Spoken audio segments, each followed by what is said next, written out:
Well, good morning, WCC. I want to just say a warm welcome to those of you watching online, which is all but two of you right now. And it is certainly good to be back up here on stage. I feel like there should be a whole auditorium full of people, but you know what? This will have to make do, and I appreciate you guys' patience, and the response has been incredible. So it sounds like we're going to be together again. I miss all of you. It sounds like it's going to happen sometime sooner than later, and you know, we're kind of preparing for that, thinking about what that might look like and how we can begin to re-enter and open things up in a safe manner. But anyway, in the meantime, we know God's at work, and we know God's doing some great stuff.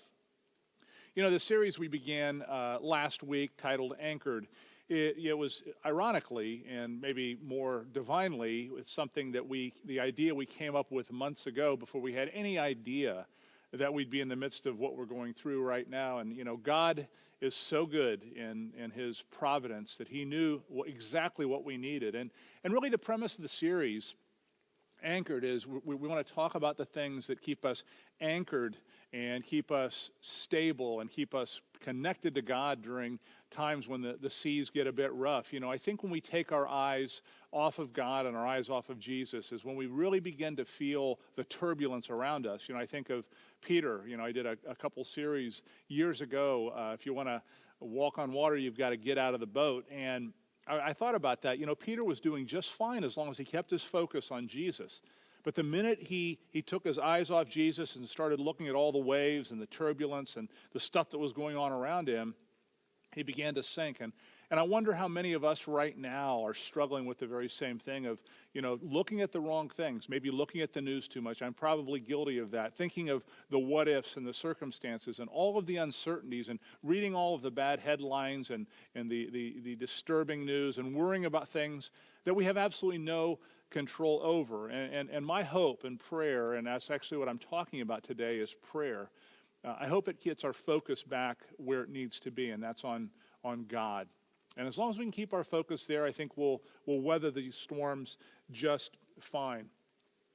But you know, today, prayer, there's been a lot of talk recently about prayer, and I think that's a good thing. You know, people are saying, yeah, I'll be praying for you. People probably that haven't said that for a long time and haven't even thought about that. People who may not even consider themselves people of faith are talking about prayer. And so I want to kind of dig into this very, very important, yet very sometimes complicated and complex subject, which is really at the heart of our lives as followers of Jesus. The word prayer, by definition in Latin, is from the same root as the word precarious. And in Latin, it sounds like that, precarious, precario.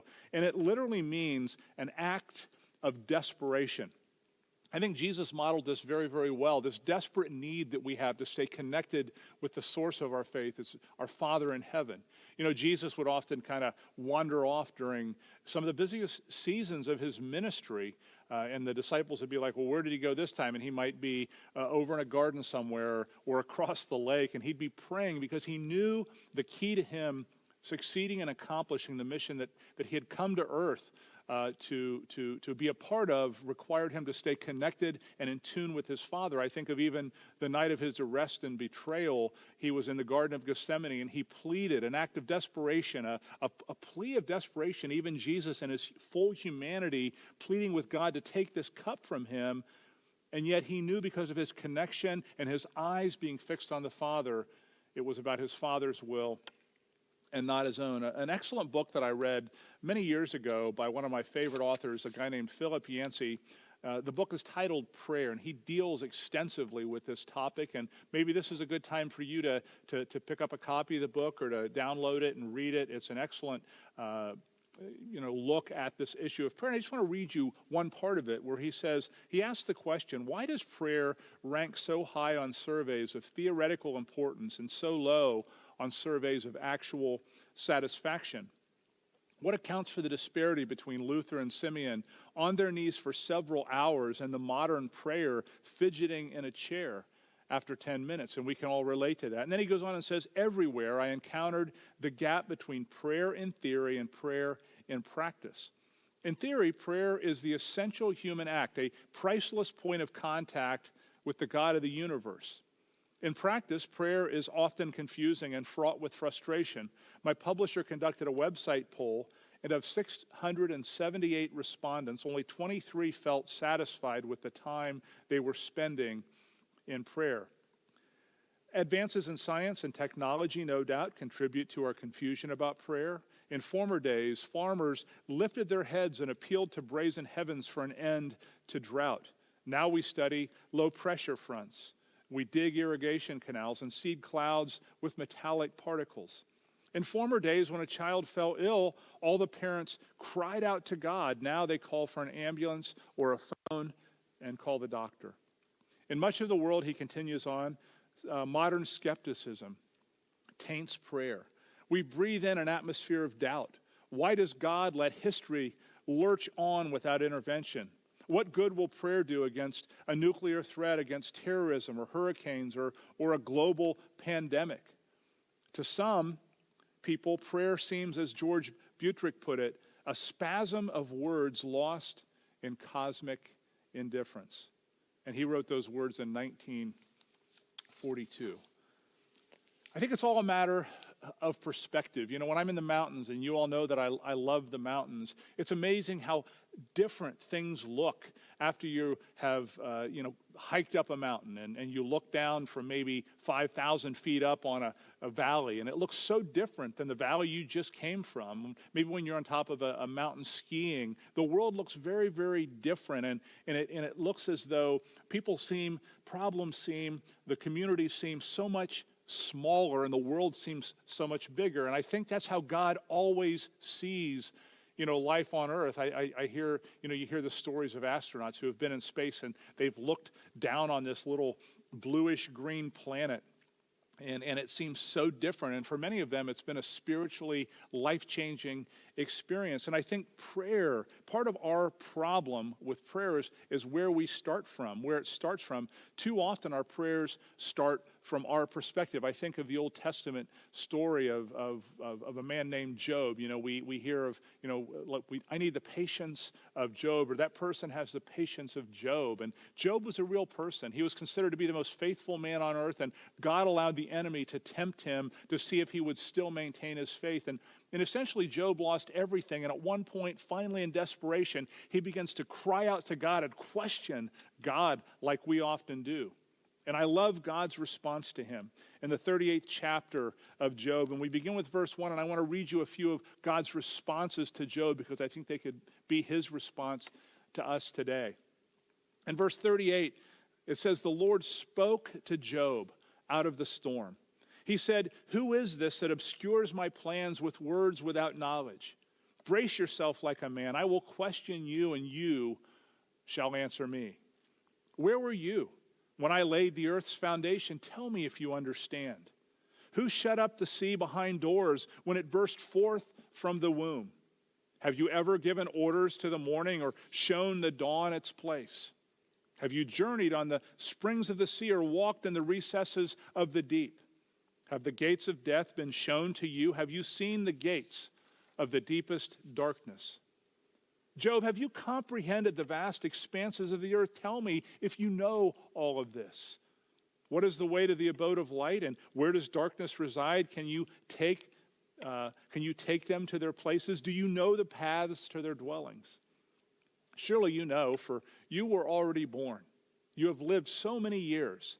Have you entered the storehouses of the snow or seen the storehouses of hail?'" And God was basically saying, Job, I know way more than you know, and you think you know a lot, and you're questioning me from your limited perspective, and I understand that. I'm going to be gracious and patient with you, but begin to try and look at things from my perspective. Do you ever feel that way? Do you feel that way right now? I know I've felt that way several times lately. You see, at its core, prayer is about positioning ourselves in the right place with God. I think about Jesus and why prayer was so important to him, and we just talked about this a couple weeks ago as we were leading in Holy Week up to Easter, where Jesus is brought before Pilate and he's brought before the religious leaders and he's being questioned even though he had committed no crime. And we pick up this story in John chapter 19, and beginning with verse 6, we read, "As soon as the chief priests and their officials saw him, they shouted, 'Crucify, crucify.' But Pilate answered, you take him and crucify him. As for me, I find no basis for a charge against him." The Jewish leaders insisted, "We have a law, and according to that law, he must die, because he claimed to be the Son of God." When Pilate heard this, he was even more afraid, and he went back inside the palace. "Where do you come from?" he asked Jesus, but Jesus gave him no answer. "Do you refuse to speak to me?" Pilate said. "Don't you realize," and I love this part, "don't you realize that I have the power either to free you or crucify you?" And I love Jesus' response because he has his Father's perspective and he's looking at things the way we ought to look at things. Jesus answered to Pilate, "You would have no power over me if it were not given to you from above. Therefore, the one who handed me over to you is guilty of a greater sin." In the face of his own death, he says, "You would have no power over me." Pilate, you have no power over me. No government, no kingdom, no disease, no circumstance, no pandemic has power over me unless it were given permission from above. You see, starting with God, not ourselves, reminds us that God cares deeply about our concerns. And I think when we know that He's got it, it gives us a great deal more comfort. I've always looked at prayer, and I think more recently I've seen it. Prayer is kind of like wrestling. I wrestled for 2 years in high school. You notice I said only 2 years. I played football and baseball all 4 years. Those seem to be much easier sports to me. Nothing against people who play football and baseball, because I did. But wrestling was without a doubt the hardest thing I ever did in my life. I wrestled for 2 years because you see, wrestling is mano a mano. It's man to man. It's flesh to flesh. It's sweat against sweat, and it's survival of the fittest. And it is hard. And you think, when I first started wrestling, I thought, well, how hard can it be to wrestle 3 periods for 2 minutes each? It was the longest 6 minutes of my life. It felt like hours, and it was difficult. And I was never great at it. But I can say, as unpleasant and as hard as it was probably, from a physical and from a discipline standpoint, the best thing I ever did, because it taught me discipline. It taught me how to, struggle and persevere through something that was painful and unpleasant. Well, you know what I've learned about myself in the last few years is my prayer life. I used to have this idea that some people just kind of got it and it was easy, and they had all this faith and they didn't struggle like I do. They didn't have these doubts. But I've come to realize we all have doubts. We all struggle. We're all like Job. Prayer for me is a lot like wrestling. I feel like a lot of times when I'm praying with God, I'm wrestling with God. And I'm going to talk about a story in the Bible about that in a few minutes. But I feel like I'm wrestling with God. And you see, when you wrestle with God, you begin to realize He's different than what you thought He was. He's different than what people perceive Him to be. He's different than what religion has made Him to be. Prayer is this wrestling, this severe mercy that He shows us. Rich Mullins, who was a very, I would say, ahead of his time Christian musician who died many years ago, I went and saw him in concert. Cookie and I went with Scott and Julie Naveen to see him in concert at Wheaton College back in the 80s. And he was very different, but very good, and said a lot of things that I think shook up the religious establishment. But a quote that he made once that I'm sure ruffled feathers, when he was describing God and describing his relationship with God, and I feel like this sometimes when I'm praying, when I'm wrestling with God. Mullins said, "He will bloody your nose, then He will give you a ride home on His bicycle." He will bloody your nose like a bully, and you feel sometimes like you're beat up, but then He'll give you a ride home on His bicycle. You see, God invites us to wrestle with Him. And I'm just going to tell you right now, if you get serious about wrestling, I mean really wrestling with God in prayer, it is a dangerous exercise. It is a dangerous practice. You know, in the Old Testament, we read about a man named Jacob who wrestled with God literally. And I want to take you there in Genesis chapter 32, beginning with verse 22. We read, "That night Jacob got up and took his 2 wives, his 2 female servants, and his 11 sons, and crossed the ford of the Jabbok. After he had sent them across the stream, he sent over all his possessions. So Jacob was alone, and he was getting ready to face his brother Esau, who he had betrayed and who he had a bitter split with years before, and he was just certain that Esau would kill him when he saw him. So he was wrestling with God about how to handle this. So Jacob was left alone, and a man wrestled with him till daybreak," and it's referring to God. Jacob is wrestling with God. "When the man saw that he could not overpower him, he touched the socket of Jacob's hip, so that his hip was wrenched as he wrestled with the man. Then the man said, 'Let me go, for it is daybreak.' But Jacob replied, 'I will not let you go unless you bless me.'" He was holding on. He was wrestling with God. The man asked him, "What is your name?" "Jacob," he answered. Then the man said, "Your name will no longer be Jacob, but Israel, because you have struggled with God and with humans and have overcome." Jacob said to him, "Please tell me your name." But he replied, "Why do you ask my name?" Then he blessed him there. So Jacob called the place Peniel, saying, "It is because I saw God face to face, and yet my life was spared." The sun rose above him as he passed Peniel, and he was limping because of his hip. Therefore, to this day, the Israelites do not eat the tendon attached to the socket of his hip, because the socket of Jacob's hip was touched near the tendon. Such a fascinating story. Peniel means face of God. You see, when you wrestle with God, you may get a blessing, but it might feel like a wound instead. You know, God, when you wrestle with him, when you really enter into prayer with him, God will expose to you places where you need healing, places of pain, places of shame, places of vulnerability. But if we are persistent and patient, we come out on the other side of wrestling with God as a new person, with a new identity and with a new name. You see, Jacob, with all of his shame and all of his betrayal, his whole life, and the fear that Esau was going to exact revenge on him, lived under the name of Jacob his whole life. And then after wrestling with God and not letting go until he received a blessing, God gave him a new name, the name Israel. The name Israel, and he would be the father of the nation from which Jesus, the Messiah, would come and would be born. Before we wrestle with God, before we really enter into serious prayer, we have our own agendas, don't we? We have our own ideas. We think we're in control. And many of us, 2 months ago, I would include myself in this in some respects, although I'm pretty far along on this journey with God, this wrestling with God. We thought our life was perfectly ordered and we were in control and everything was going to be okay. I mean, even Jacob, he sent gifts ahead to Esau to try to get on his good side so that when he saw him, Esau wouldn't kill him. But after wrestling with God, it didn't matter. Because he knew that God was his shield. He knew that God was his armor because he had wrestled with God and he had a new name. When we wrestle with God, I'm telling you, when we really do business with God, when we really wrestle with God, we'll find out who we really are.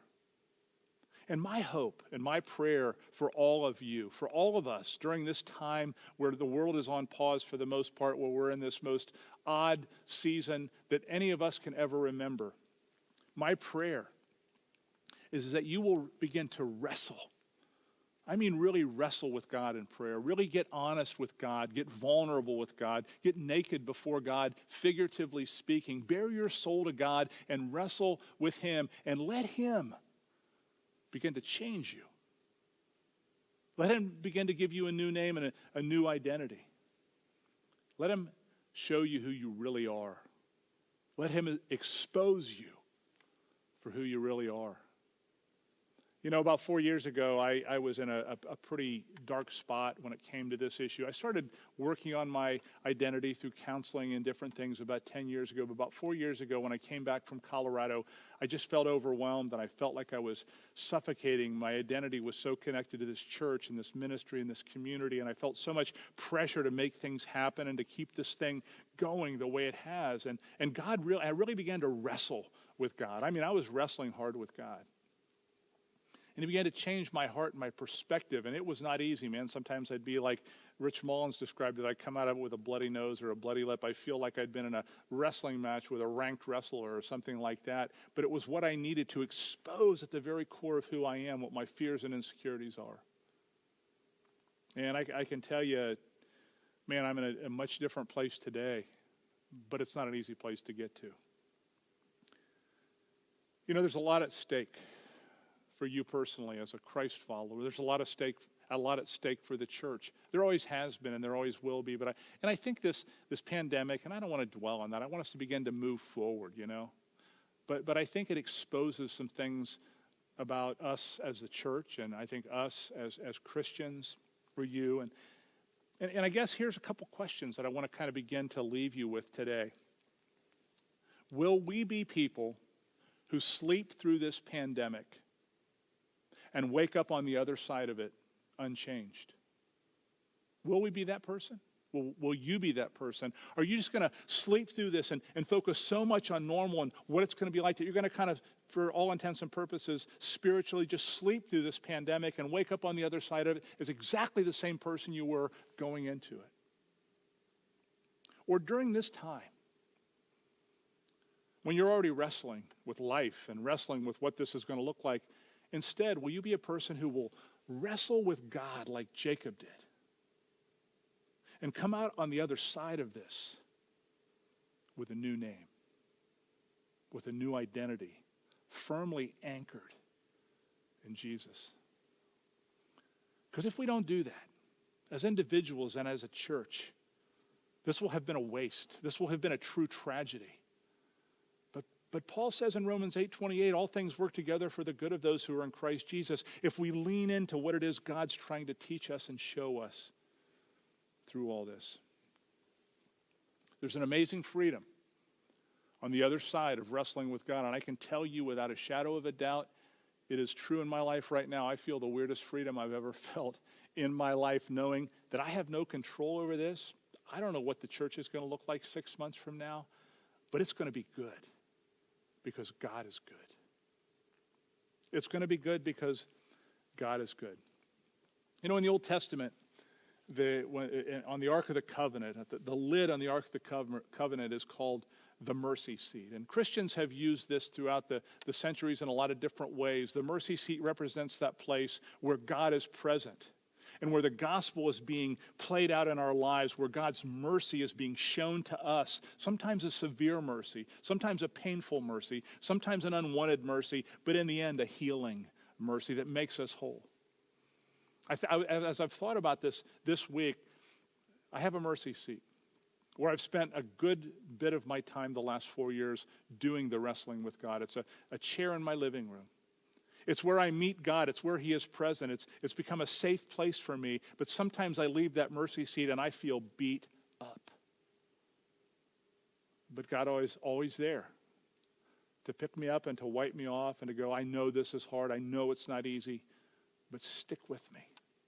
Keep fighting. Keep wrestling. Because on the other side, you'll have the identity that I have dreamed you would have. You'll have the name that I have dreamed you would have your whole life. What's it going to be for you? I love the way C.S. Lewis puts it in The Lion, Witch, and Wardrobe, where he's referring to Aslan, who is a lion who represents God. And someone was asking him about Aslan, is he safe? And no. He said, no, he is not safe. Aslan is not safe, but he's good. God is not safe. Some of the stuff he does in our lives doesn't feel good, but he is good. He is always good. We're going to end with a song this morning that is my favorite hymn. It's one that I've told Cookie and anybody else that will listen, and now you'll all know I want it played at my funeral. And it's the story behind it that makes, I think, it so powerful to me. It's a hymn that most of you are probably familiar with, and it's going to be a cool version that our worship team put together this past week. It's called "It Is Well." But the story behind it is what makes it so great. The writer of the hymn, Horatio Spafford, lived in the mid-1800s, and he was a successful lawyer and businessman in the Chicago area. He was a devout Christian. He was an elder in the Presbyterian Church. He was good friends with D.L. Moody, who was the Billy Graham of his day. Well, in 1871, he bought a whole lot of property along the lakefront in Chicago. Very wealthy, very successful businessman. And in the spring of 1871, well, if you know anything about history, in the fall of 1871 was the famous fire of Chicago, and he lost almost everything that he owned. Almost his whole net worth was destroyed in that fire. And then shortly after that, he lost a son. For most men, that would be enough to just do you in and make you walk away from God and question God and almost give up. And who would have blamed him? But he didn't. 2 years later, he rebuilt everything that had been lost from him, but he was tired and his family was tired, so he and his wife and his 4 daughters had a trip planned to Europe. They were going to go over and spend time in Europe, relaxing and refreshing, and D.L. Moody was going to be doing a series of crusades over there, and they were going to follow along as his friend. But at the last minute, a business dealing came up with some zoning issues and whatnot, and so he went ahead and said he had to stay behind, but he sent his wife and his 4 daughters off across on a ship while he would follow them as soon as his business dealings were done. Well, tragically, as though things couldn't become more tragic for him after losing all he had had 2 years before and his son. His 4 daughters were killed in a shipwreck. The liner they were on got hit by another ship, and over 200 people died. 216 people or so died in this terrible tragedy. His wife survived, but his 4 daughters perished at sea. And as his wife got to England, she sent back a telegraph to him saying, "Survived alone."